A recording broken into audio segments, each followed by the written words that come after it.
रजत की शादी की तैयारियां जोरों पर थीं और पूरे घर में उत्सव का माहौल था। हल्दी की रस्म का दिन आ गया था और घर को बहुत ही सुंदर तरीके से सजाया गया था। रजत के माता पिता और दोनों बड़े भाई भी सजावट का आनंद ले रहे थे। रजत परिवार में सबसे छोटा था। उससे बड़े उसके दो भाई थे, अनिल और सुनील। अनिल की पत्नी सुमन थोड़ी कम पढ़ी लिखी थी, इस वजह से उसे परिवार में कम महत्व दिया जाता था। सुनील की पत्नी पूजा पढ़ी लिखी थी, इस वजह से सब लोग पूजा को बहुत महत्व देते थे। माँ, एक बात का ध्यान रखना, मेरी हल्दी की सारी रस्मों में सुमन भाभी को थोड़ा दूर रखना।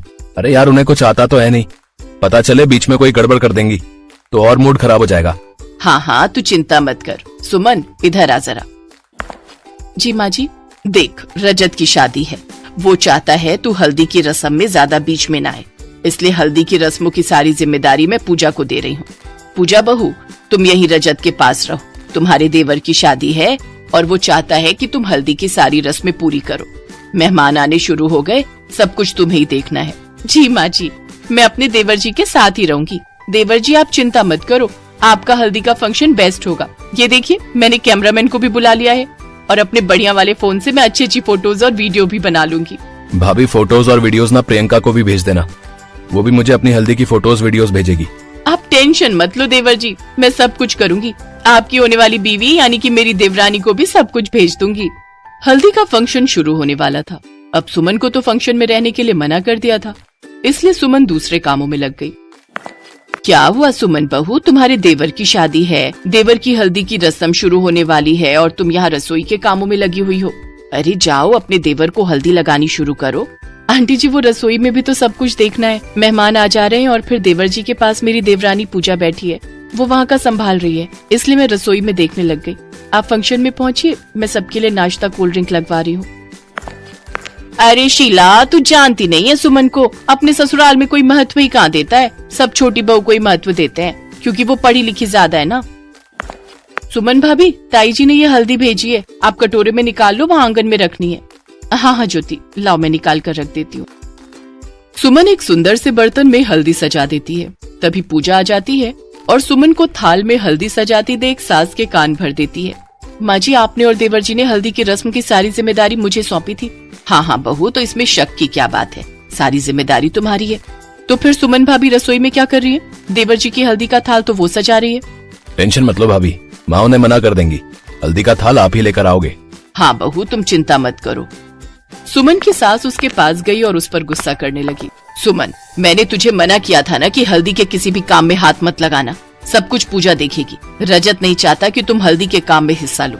ये हल्दी का थाल पूजा के हाथ में दो, यही लेकर जाएगी सब लोगों के बीच में। पूजा बहू, हल्दी का थाल लेकर आ जाओ। पूजा मुंह बनाती हुई सुमन के हाथ से हल्दी का थाल छीन लेती है और मेहमानों के बीच में ले जाती है। हल्दी का फंक्शन शुरू हो जाता है, सब लोग नाचने गाने लगते हैं। अनिल सुमन को बुलाने के लिए रसोई में चला जाता है ताकि वो भी फंक्शन में डांस कर सके। पूजा एक हाथ से मोबाइल फोन पर वीडियो बना रही थी और दूसरे हाथ में उसने हल्दी का थाल पकड़ा हुआ था। अचानक थाल पूजा के हाथ से छूट जाता है और जमीन पर गिर जाता है। सारी हल्दी जमीन पर बिखर जाती है। ये देखकर सब चौंक जाते हैं। अरे बहू, ये क्या कर दिया? अभी तो हल्दी की रस्म शुरू भी नहीं हुई, तुमने तो सारी हल्दी गिरा दी। अब रजत को हल्दी कैसे लगेगी? पूजा बहू, ध्यान देना चाहिए था ना, तुम एक हाथ से मोबाइल फोन पर वीडियो बना रही हो और दूसरे हाथ से तुम हल्दी लगा रही हो। ये कैसी बच्चों सी हरकत है?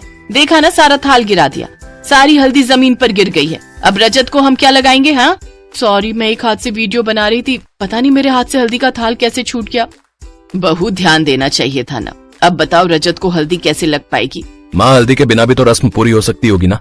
कोई बात नहीं, मैं हल्दी के बिना ही रह लूंगा।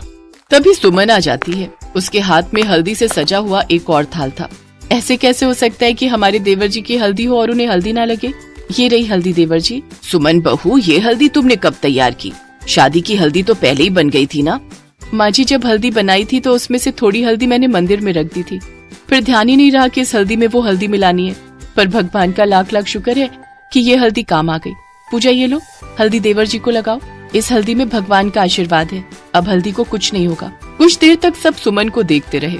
रजत भी बहुत शर्मिंदा था कि जिस भाभी को वो इतना अपमानित करता था, आज वही भाभी उसकी मदद कर रही है। सुमन भाभी, पूजा भाभी के साथ आप भी मुझे हल्दी लगाओ, आप बड़े हो, पहला हक आपका है। हाँ सुमन बहू, जाओ अपने देवर को हल्दी लगाओ। सुमन की आंखों में खुशी के आंसू आ जाते हैं। भगवान की कृपा से आज उसे वही सम्मान मिला जिसकी वो हमेशा कामना करती थी। सुमन और पूजा दोनों मिलकर अपने देवर को हल्दी लगाती है। पूजा भी सुमन को सॉरी बोलती है। खूब जोर शोर से हल्दी का फंक्शन होता है। सबके चेहरे पर खुशी आ जाती है। सुमन के चेहरे पर भी बहुत खुशी थी। उसे अपने परिवार का प्यार मिल गया था। अगले दिन धूमधाम से रजत की शादी होती है और सुमन और पूजा दोनों मिलकर अपनी छोटी देवरानी प्रियंका का स्वागत करती हैं।